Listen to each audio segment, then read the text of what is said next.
So here are the 10 reasons why most people are broke, don't have money. So I want you to do is keep score, please, if you will. Okay, now 10, if you give yourself a 10, that means that you kind of really have this skill, which is a negative thing, this trait. It's negative. And just this, I'm not going to ask to see it. No one's going to, you're going to total it up for your own knowledge, so you know exactly where you are. You know what you need to learn. It's not for anybody but you. But get honest with yourself right now. Let's go through these here, and I'll give you some insight into why these things are so destructive. And if you see that you have any of these things in your own life, you know you have to work on them. Good or good? Yes? Okay, excellent. So here we go. People are unable to manage their state. Now, this is your physiological, emotional state, and what it is how you feel in the moment. You could be the most talented person in the world, the best business person in the world, the best athlete, and I work with lots of athletes, by the way. The best athlete in the world, doesn't matter. The best parent in the world. But if you're in a disempowered, emotional state, you can't do shit. You can't do anything. Here are the empowering states for business: certainty, confidence, clarity, courage, conviction, ambition, passion.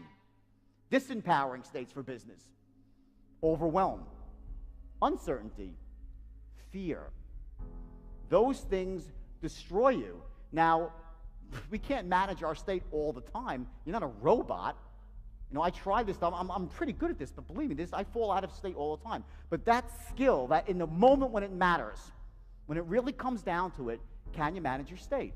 Or do you spend the bulk of your time in disempowered states, feeling overwhelmed, fearful of the future, pissed off, angry? Okay, give yourself a 10 if you feel like that all the time, and a 1 if you never feel like that. And by the way, just so you know, the real problem, as you're writing, the real problem with this is that we live in a world, and excuse my French here, we live in a world where shit happens. We do, right? You're walking along doing everything right, and bam, you get hit with a lump of it between the eyes, right? And at that point in time, you take that punch, okay? That's when state management really matters. Because what most people do is when they take that punch, they try to make sense of it all, so they start telling themselves a story. They'll tell themselves a story of why they can have what they want and so on and so forth, when in truth, what stops people from getting what they want is the bullshit story they tell themselves of why they can't have it. Because that story stops them from getting honest. This is about honesty, to see things as they are right now in your life, but not worse than they are, which is what a lot of people do. Then to see things better than they are and develop a plan to get there. And that's exactly what the straight line does. Imagine the straight line for a second. Your life is a map, right? I love this so much. I'm going to leave it there for a while. I love it, okay? Imagine your life is a map, okay?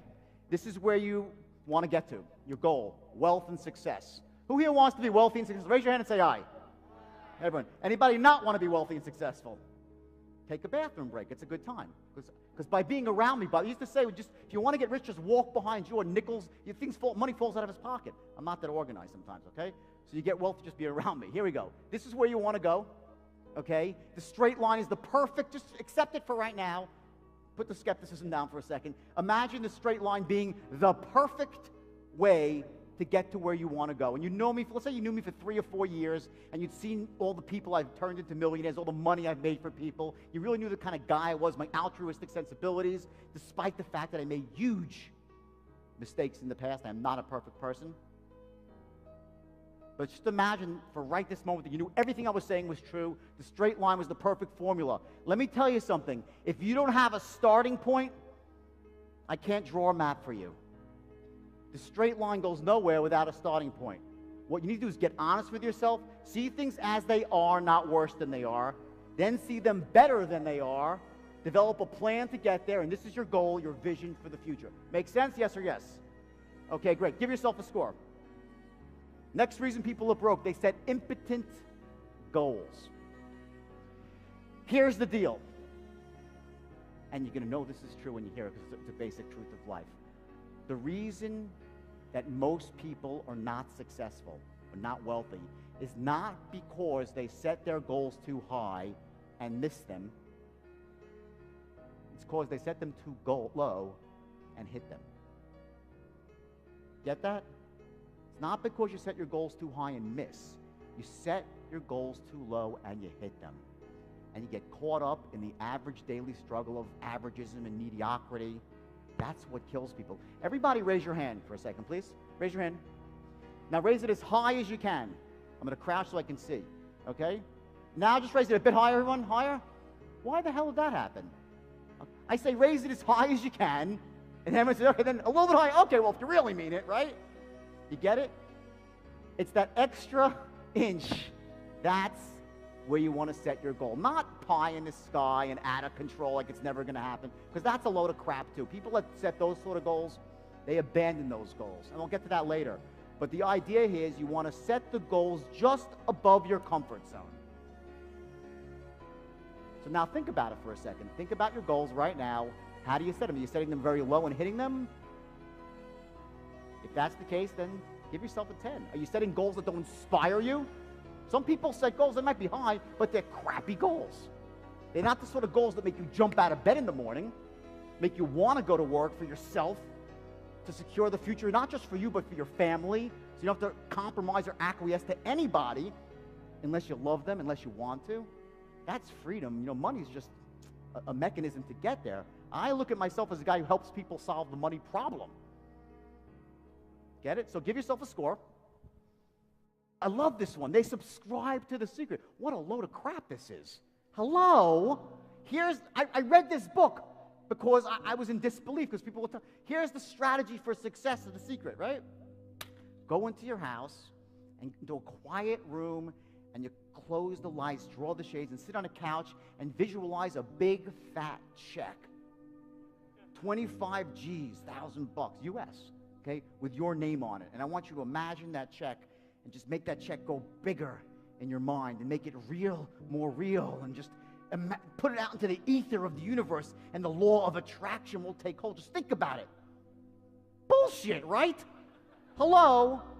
If that's your strategy for success, the only thing that will show up in your mailbox is not the check, it's a freaking eviction notice from your landlord. They'll be towing away your car. Your wife or your husband will be over the next door neighbor, and you'll be still saying, where's the check? Where's the check? Where's... Okay? The Secret is a load of crap. Okay? Do I believe in manifestation? Yeah. Damn straight I do. But you got to take action.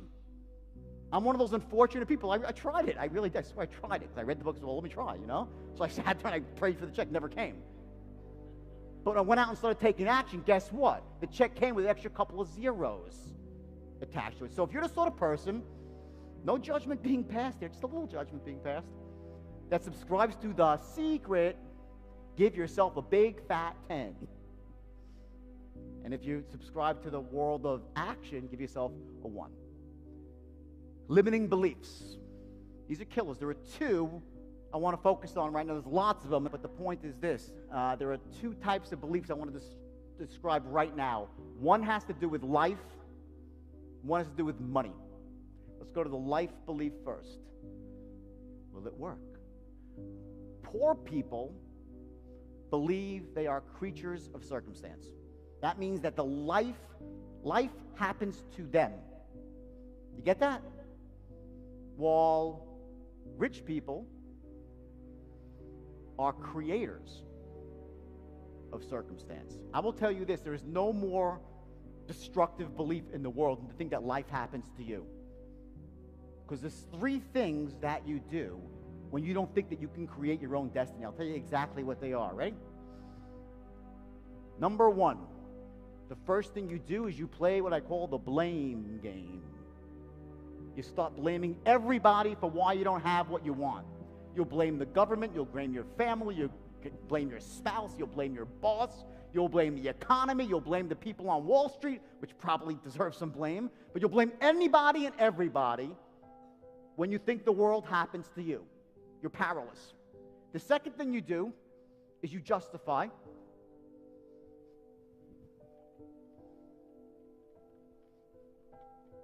It is because the economy stinks. It's because people are unfair to me. It's because money doesn't really matter anyway. Bullshit. You all know that. I live on love alone. Really? Go bring that to the bank and pay the rent. Hello, okay? I love love. I'm in love. I'm the greatest woman in the world. I'm going to get married next year. for the third time, unfortunately, but I'm getting married next year. Great woman. So I know that, but money's money, right? They justify. Third, and this is the worst one of all, so write it down in big letters. They complain. I hate these people. You know why? I'll tell you why. Because I do believe in some laws of the universe. I do. And one of them is that what you focus on expands, gets bigger, and what you focus on, you attract because you move towards it. If you're focusing on something, you attract. So here's what happens. When you're complaining, what are you focusing on? All the shit in your life. So guess what happens to you? You become a giant shit magnet. Get the picture? I don't want to be around because they attracted to you. You got to get away from them because when you hear someone complaining, it might hit you too. And it's the worst of all. That's what complaining does. So if you're a person that believes that you're a creature of circumstance, life happens to you, good luck. I don't think any of you are like that. You know why? You wouldn't be in this room. How about that? People that believe they're creatures of circumstance, they don't show up to rooms like this. They just don't. They'll kick and scream at the door. Like the exorcist, if you bring in like the devil into church or something, right? They'll just leave it, forget about it, it's done. They won't come into rooms like this. So you're probably pretty safe on that one. Let's go to the next belief. Poor people think money doesn't matter. Rich people value money. They know it does matter. Okay, again, I said it before, we live in a world where money matters. Now, is it the be-all, end-all? No. But money is a beautiful, wonderful thing. When you have money, you can do great things. You can help other people. You can retire your parents, take care of your children, travel, have freedom to do the things you want to do. Money won't make you happy, but a lack of it, and I've been there, by the way. I've been broke and bankrupt in my life. Not that long ago, about 10 years ago. A lack of money could be a passport to misery. So I say solve the money problem and then look for the higher things afterwards. So real quick, give yourself a score for that one. So here's one of the things that's ironic. I don't come from the seminar world. I come from the real world. I come from Wall Street. I come from the world of business. And I never met so many people who claim to be life coaches in my life. Everyone's a life coach, or a business coach, or a success coach, and most of them have never done anything. Okay, so you got to be careful. Who do you choose as your mentor? Typically, the people with no money are very quick to offer their advice. True or true? Say it louder. True or true? Damn straight it's true, okay? So be careful who you choose. Now also, I've chosen some really crappy mentors too, but they were rich. Here's one. Remember I said greed is good in my opening reel? The movie studio loved that. What Gordon Gekko is saying there, he's saying greed is good. Greed cuts through. Greed clarifies. And I was 24 years old when I heard him say that. I heard him say, rip their skulls out and stuff it in a garbage compactor, right? I don't remember some of the lines, they were great lines, right? The problem is I took some of this stuff to heart. And I thought greed was good. And the truth is this, greed is not good.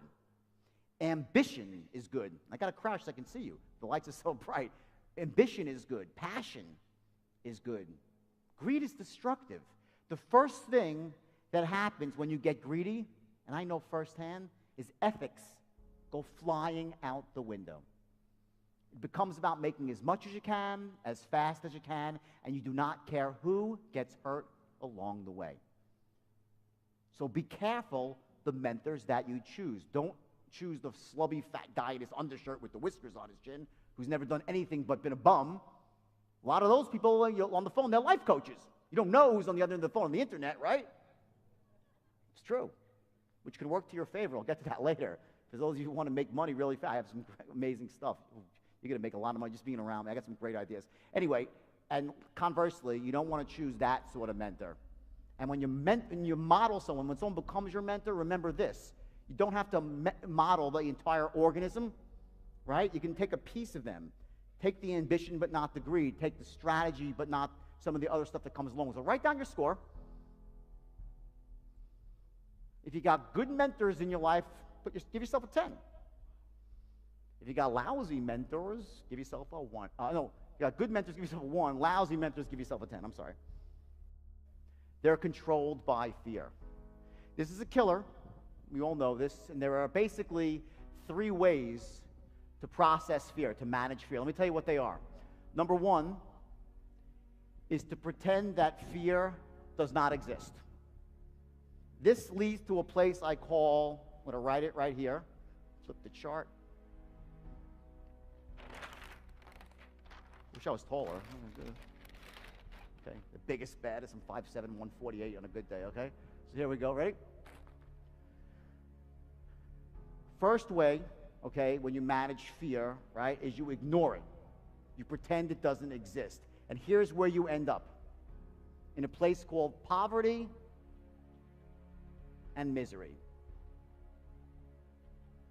If you try to convince, I'm not scared of anything.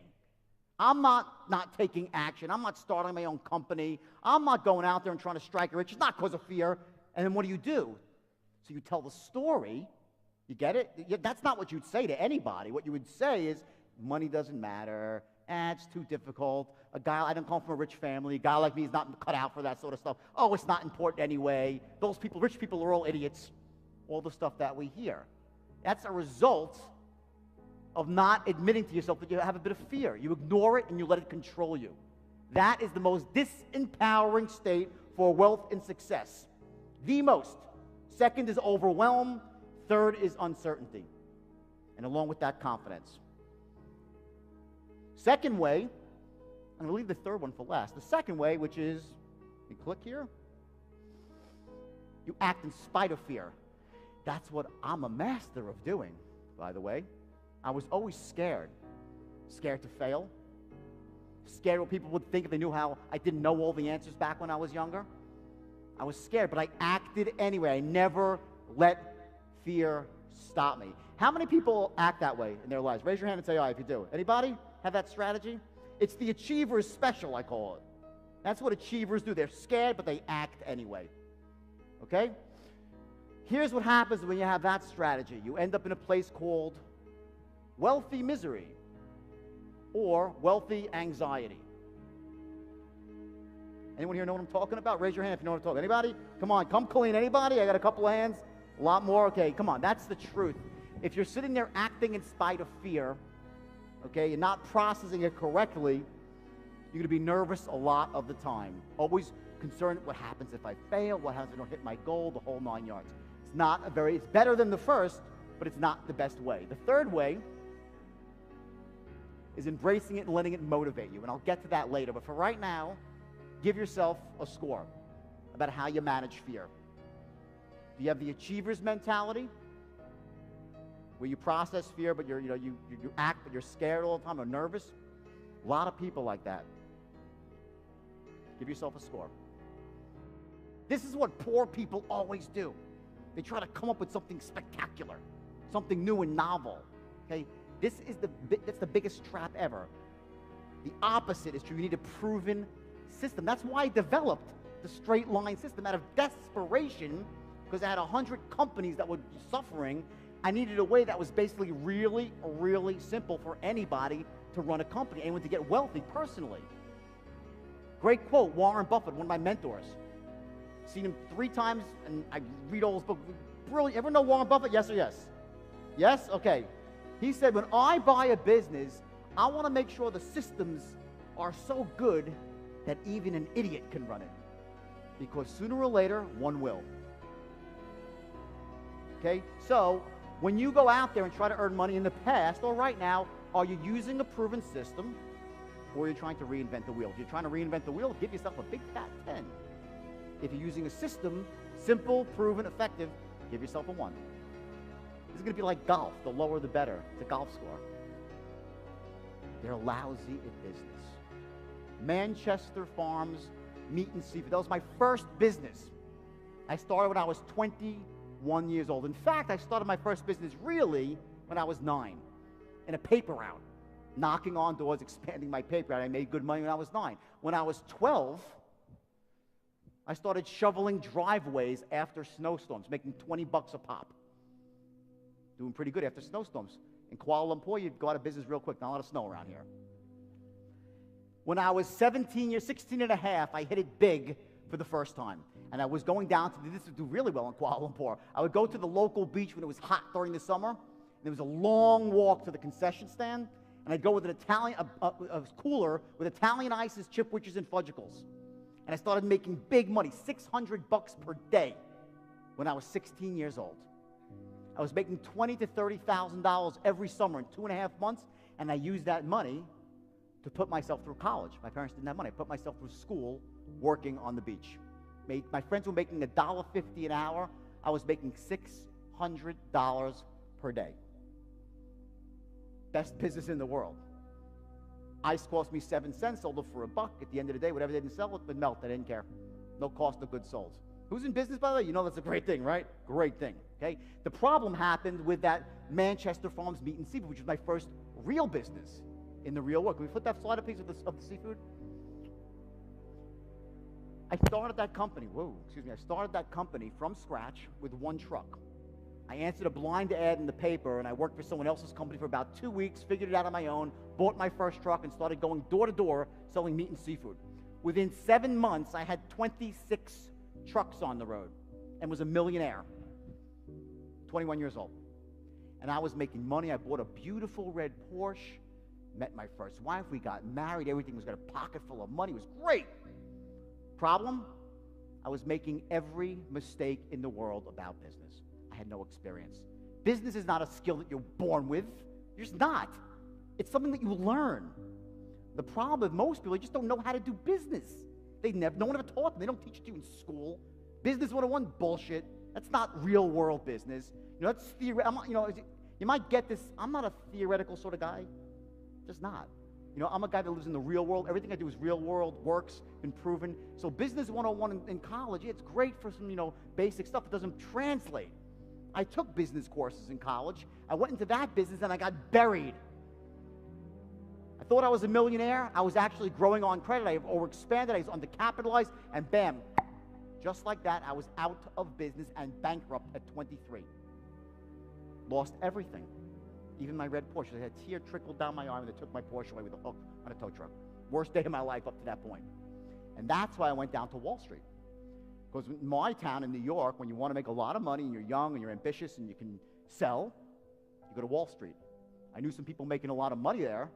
I said, if they can make $1 million a year, I can make $50 million a year. And I was right. That was my path to Wall Street, through the meat business. So give yourself a score. And by the way, if you don't have business experience, guess what? There's nothing to be ashamed of at all. You're not born with this stuff. Someone's got to teach you. Someone's got to show you the ropes. That's it. No big deal. This is the easiest one to master, because business is very, very easy once you know how, and so is making money. So give yourself a score. 10 if you don't really have any business skills, or give yourself a 1 if you're really sharp. You know all the stuff. You know about marketing, sales. You know about operations, how to negotiate. You know how to position yourself in a certain way that's a brand. You know how to use OPM. I love this one. OPM. Back to this one. Other people's money. You must master this. It's my specialty. You could be, they say to me, Jordan, this is what they said in the newspaper. You can Google me, you get a good laugh. I got a lot of Google stuff, okay? Thousands and thousands of entries. They said if you flush Jordan down the toilet bowl, he'd come up with a plumber's license. You get that? Good or good? You want to know why? OPM. You could drop me anywhere. I will persuade someone to invest in me. And I'll show you how to do it. It's really easy once you know how. And they make money with me because I have the business skills and I have the straight line system. I can always make money in business. Do I fail once in a while? Yeah, of course I do. Failure is part of the game. But with the straight line, you pick yourself back up. You know where you are. You have an outcome, and you keep going towards it. So give yourself a score on the business front. They're uncomfortable with words like sales and persuasion. This is a big one. There's no way around it, everybody. Who here is a salesperson? Raise your hand. Bunch of people. Great. Guess what? You're all salespeople. Either you're selling and persuading or you're failing in life. Not products, the intangible, yourself, your ideas, your concepts.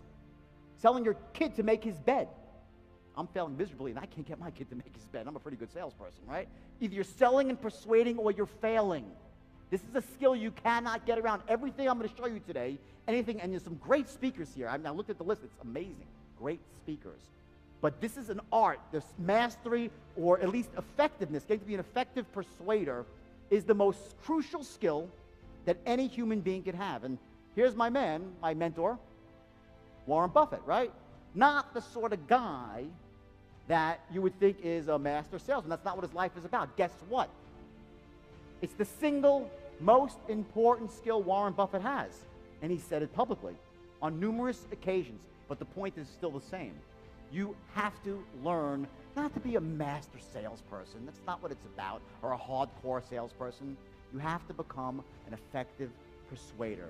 So you can share your ideas, your concepts, your visions with other people. And they'll follow you. Because you can show the value that you have as a human being. You could have all the value in the world as a person. You could be the smartest person. You could have the cure for cancer. You could have the next great computer chip, anything in the world. If you don't have the power to persuade, to make your thoughts known, to influence others, you can't do anything about it. You're failing in life. Originally, the first thing I came up with was a straight line. It was persuasion, straight line sales system. And it revolutionized Wall Street. To this day, by the way, every major brokerage firm uses my system. Everyone. It's the most effective way to close any human being who is closable. And I'll show it to you very, very briefly. It takes a little bit longer than 10 minutes. But when I come back here for a few days, you will learn it. It's the simplest thing. If you're scared of selling, or this is not even something like selling. It's just simply going through emotions and taking someone from this point to that point in a very logical way. No pressure at all. It's the most effective way to sell. So give yourself a score. And be honest with this one, because this is the killer of a lot of people when they say, oh, I don't like sales or persuasion. Just be honest with yourself here. Give yourself a score. 10 if you hate persuasion, think it's evil. And give yourself a 1 if you're really, really good at it and you thrive with it.